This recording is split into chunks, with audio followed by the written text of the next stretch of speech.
খুনসুটি করতেন রাসূল সাল্লাল্লাহু আলাইহি ওয়াসাল্লাম ওয়াইফদের সাথে।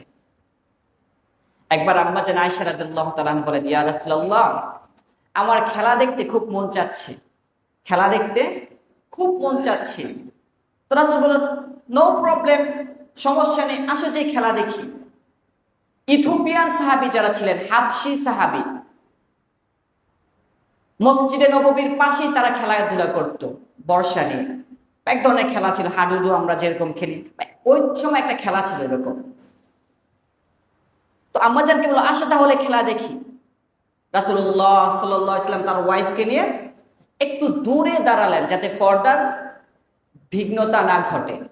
দাঁড়ালেন, চাদর দিয়ে ঢাকলেন এবং রাসূলুল্লাহ সাল্লাল্লাহু আলাইহি ওয়াসাল্লাম আম্মাজানকে বলল, তুমি আমার পিছন দিক দিয়ে যাও, যে এখানে আমার এই কাঁধের মধ্যে তোমার থুতনিটা দিয়ে এভাবে খেলা দেখো। সুবহানাল্লাহ।